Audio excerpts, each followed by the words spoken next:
Luise is speaking right now for the Court of Consciousness system. So I've recently started watching videos from other witches on YouTube where they talk about this phenomenon happening online where people who are claiming to be ex-witches or former witches who have then converted to Christianity are talking about when they were a witch and essentially scaring people to try and keep them away from the occult and witchcraft. And a lot of people theorize that these people were not actually witches. However, of course, some of them probably were. Like, some of them probably really were witches that just found their way to Christianity and are now happier there, which I don't personally have an issue with that. I just don't want them to tell me what I have to believe or what I need to do with my life. But one of the things I find very interesting that I've noticed is that a lot of these ex-witches or former witches got into witchcraft to do baneful magic.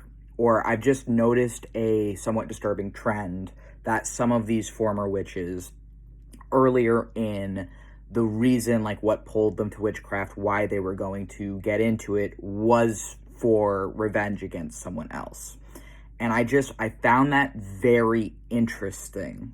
Another thing I found very interesting about that I am perfectly okay admitting and talking about is technically I had been doing witchcraft for a couple years before this, but I hadn't been labeling it or using words for it openly with other people.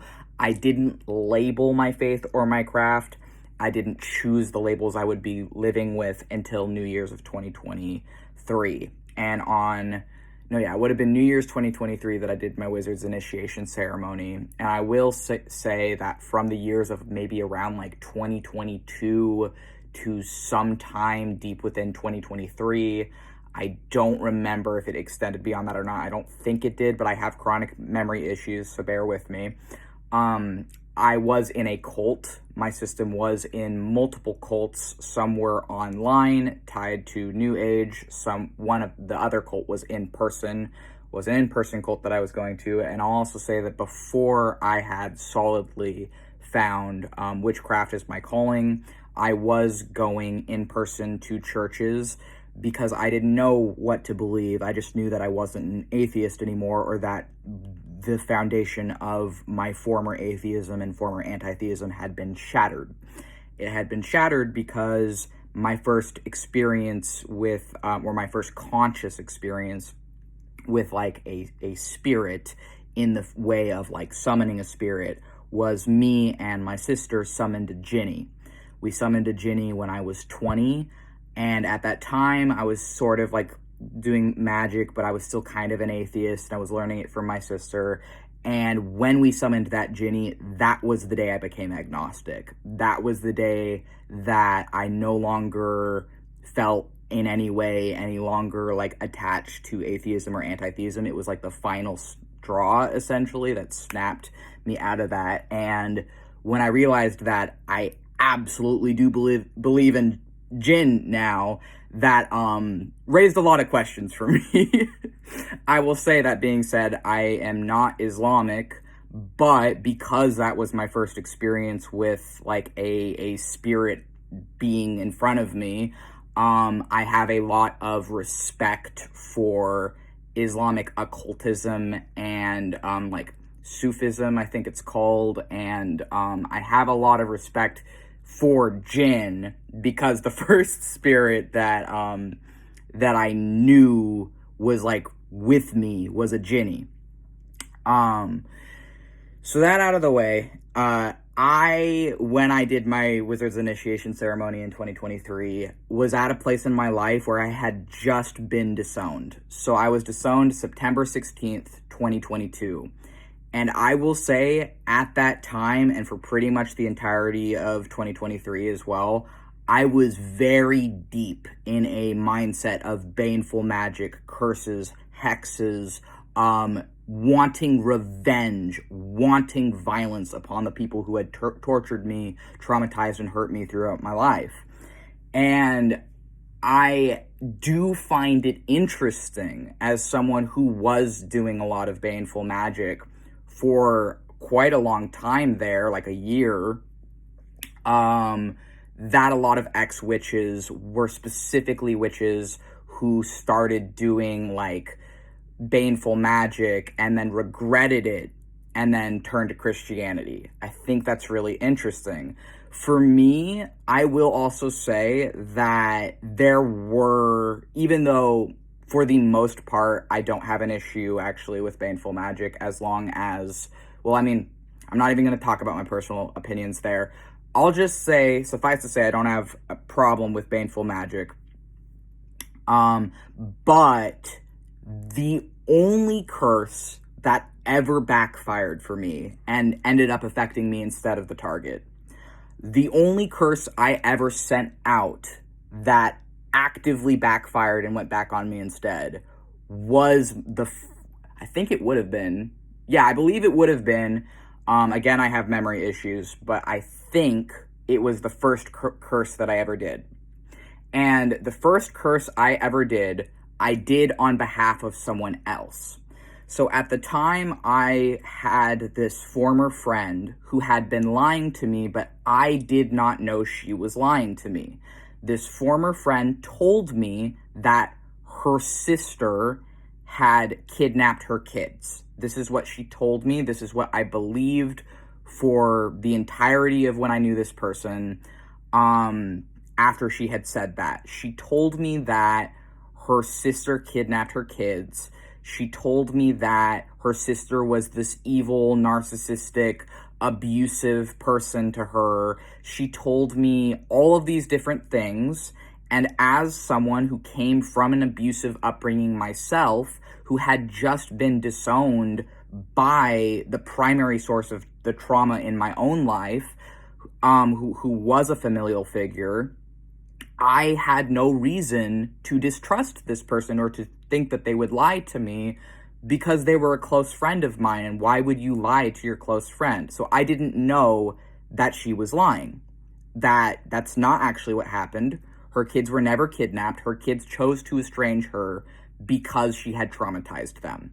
And I did not know that, and I didn't find proof of that until after I'd already broken off the friendship. So I didn't know that for the entirety of when I had cursed her sister. I didn't know that when it had backfired on me horrifically. I didn't know that for the falling out of that. And I didn't realize that until after that friendship was already over and I found proof of it after I'd already ended the friendship for completely unrelated reasons. And so this was the first curse I'd ever done. And I had been planning to send a demon to, like, essentially wreak havoc on, or a Ginny, to wreak havoc on her sister for kidnapping her kids, because that's what I believed had happened. And that backfired, and instead I got sent havoc-wrecking Ginny, who drove me kind of psychotic for a time. I eventually recovered from it. And the thing is that this was something where I didn't know what was happening, and it was just really traumatic, and everything just went really, really bad. And I will say I've cursed many, many people since then. I've done baneful magic since then. I'm actually pretty confident in my baneful magic now. And that never happened any other time. And I truly believe what it was is that I did it with a false intention without knowing that it was false. So what I mean by that is I thought I was doing a good thing. I thought I was going to be helping my, at the time, friend get revenge against her wicked sister. That's what I believed.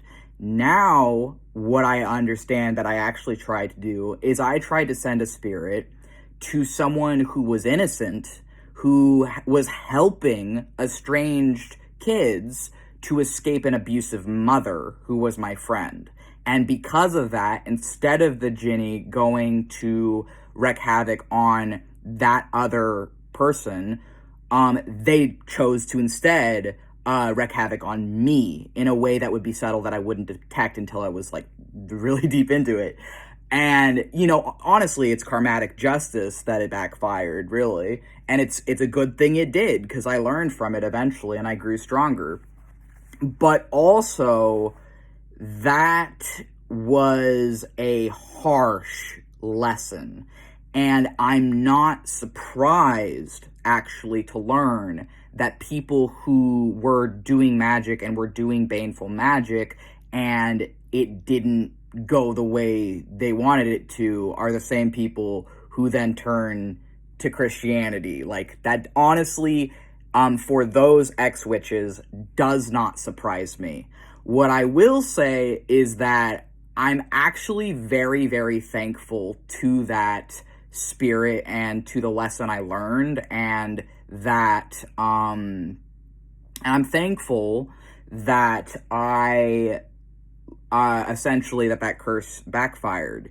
And I will say that's the only curse I've ever done that's backfired. It was the first curse I did. I've done it since, and that's never fucking happened before. I mean, that's never happened after. It was just that one time, but it was because of just the gravity of it, the weight of it, and that I had done it with a false intention. And I believe that's what I believe that's what it was. And I think that I'm actually thankful to that Ginny now for, like, essentially teaching me a lesson that I deserved. I feel like, but like, we're friends now, we're on good terms. But yeah, that's my story there, and I think that it's interesting to me hearing these things about former witches. For me, witchcraft is something that I've been doing at this point for years, and even though I was only using labels since my initiation ceremony I did for myself on New Year's of 2023, I was only open or out of the broom closet since then.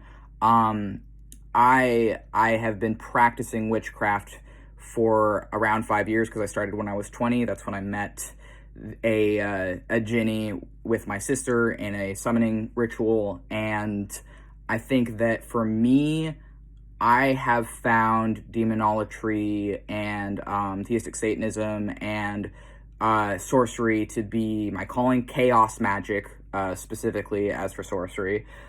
Chaos magic is my approach.